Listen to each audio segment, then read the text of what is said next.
Mtazamaji wa televisheni Tumaini, tumsifu Yesu Kristo. Bila shaka ujambo na karibu katika kipindi hiki cha tafakari kinachokuja kutoka hapa Tumaini Television. Na kuletea kipindi hiki ni mimi Sister Salvina Makonde. Karibu tutafakari pamoja.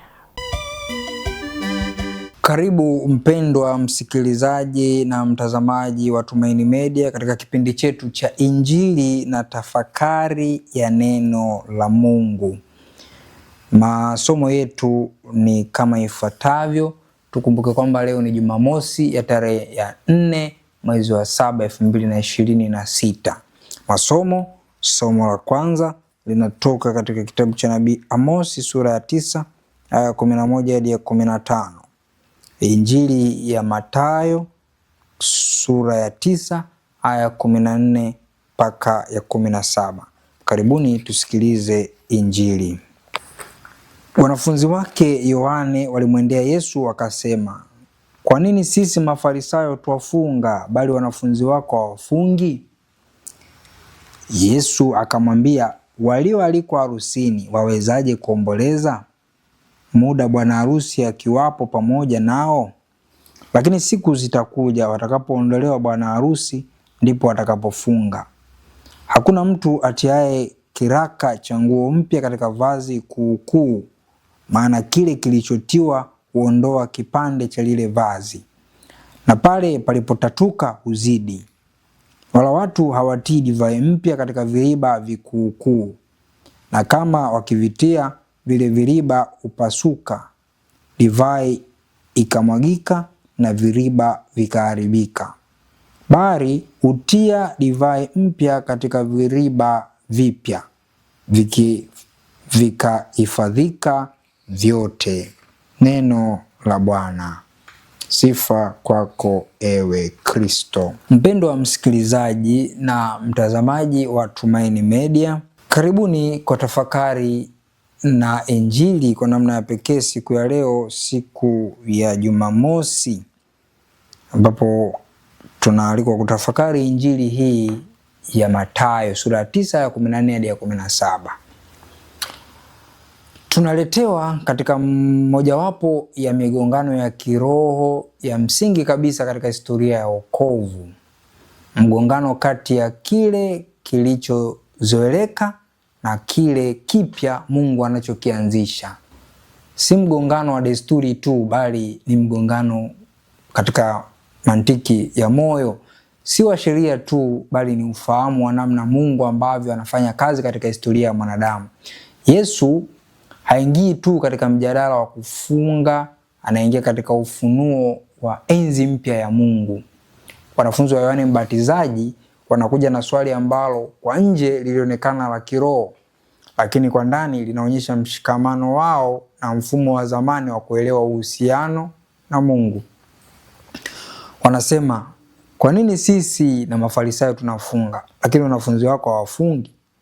Kwa lugha nyingine wanaweza kusema kuwa, "Kwa nini mpangilio wetu wa kidini hauonekani ndani yako?" Yesu anajibu kwa kuvunja kabisa mantiki ya swali lao. Anawaambia, "Je, bwana harusi akiwepo harusini, wale waliokuwepo harusini wanaweza kufunga?"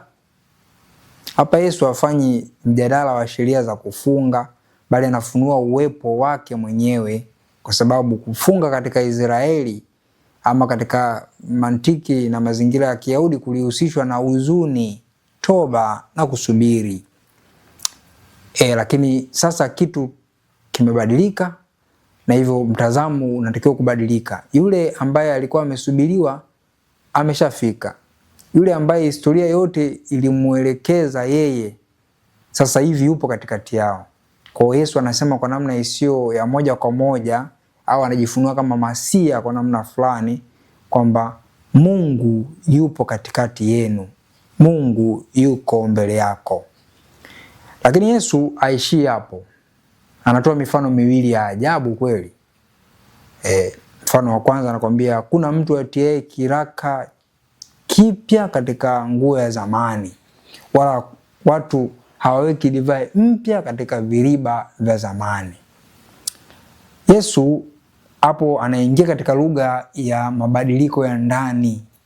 Tatizo sio kufunga au kutokufunga. Tatizo ni uwezo wa chombo cha kubebea huo uzima mpya ndani ya Mungu. Kwa sababu gani? Kwa sababu neema ya Mungu si kitu cha kuweka juu ya maisha ya zamani bila mabadiliko ya ndani na ya kweli. Ukifanya hivyo utapasuka. Yesu anatuambia kitu cha kina zaidi katika tafakari ya leo. Ujio wake hauko hapa kuturekebisha katika mifumo yetu ya zamani, bali ni kutuumba upya ubinadamu wetu. Hii ndio sababu wengi wanashindwa kumuelewa Yesu, pengine sio kwa mantiki au pengine sio kwa sababu ya mantiki, bali kwa sababu wanajaribu kumweka ndani ya mifano ambayo tayari imeshapitwa na wakati, na wakati wa sasa ni wokovu. Ipo nyuma, wapo karne za zamani. Kwa hapo ndipo tunaweza tukapata na ile sauti ya nabii Amosi katika sura ya 9 aya 11 hadi 15. Nabii Amosi anatangaza, siku zitakuja nitakaposimamisha tena hema ya Daudi iliyoanguka. Hii ni lugha ya matumaini baada ya uharibifu. Israeli imevunjika, utambulisho wake wa kiroho na kimwili umeonekana kama umeanguka na kupotea. Lakini Mungu anasema si mwisho, nitainua tena, nitajenga upya, nitaurejesha. Hata hivyo urejesho huo katika Amosi ama nabii, maneno ya nabii Amosi si kurudi tu kama ilivyokuwa zamani.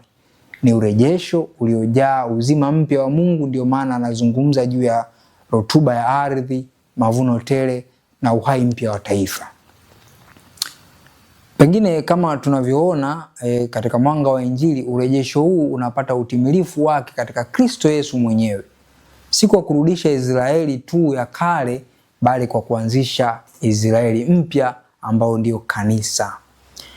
Hivyo tunapoziunganisha kwa pamoja tafakari kati ya Injili ya Mathayo ya sura ya 9 na kitabu cha Amosi sura ya 9, tunaona mpango mmoja.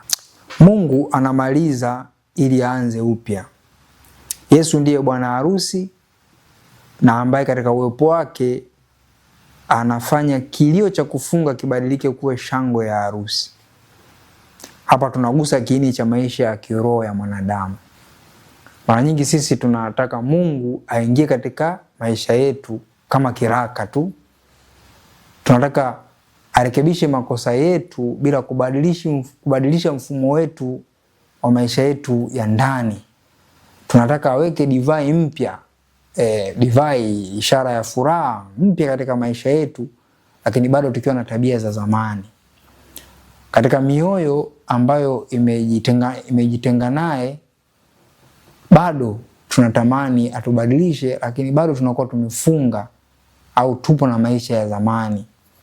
Yesu anasema ukweli mchungu kwamba kama utobadilisha maisha yako kuendana na maisha mapya ya neema ambayo utaipata, akia nani utapasuka. Ndio maana Ukristo sio nyongeza ya dini ya zamani, bali ni uumbaji mpya. Si kuboresha tabia tu za nje, bali ni kuzaliwa upya. Si kuongeza tu mazoea ya kiroho ya juu ya maisha ya kawaida, bali kuruhusu maisha mapya ya Mungu kuingia na kuumba upya mantiki yoyote ya uwepo wako hapa duniani. Na hapo ndipo changamoto inakuja, kwa sababu divai mpya mara nyingi huvunja viriba vya zamani vya hofu zetu, mazoea yetu na uhakika wetu wa kiroho. Watu wengi hawakumkataa Kristo kwa sababu hawamuelewi, bali walimkataa kwa sababu wanamuelewa vizuri kiasi cha kujua kwamba akiwemo ndani yao hakuna kitu kitakachobaki kama kilivyo. Amosi anatupa tumaini pia, nabii Amosi.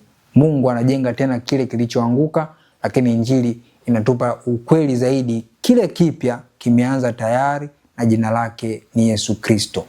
Aliyewaletea tafakari hii ni mimi Padre Benjamin Maganga Bundala, padre wa Jimbo Kuu la Dar es Salaam na hudumu kama paroko msaidizi katika parokia ya Mtakatifu Petro Oyster Bay, Jimbo Kuu la Dar es Salaam. Tumsifu Yesu Kristo.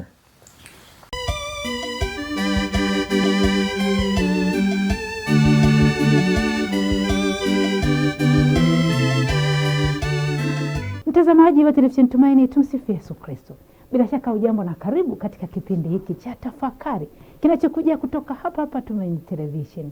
Na kuletea kipindi hiki ni mimi Sister Salvina Makonde. Karibu tutafakari pamoja.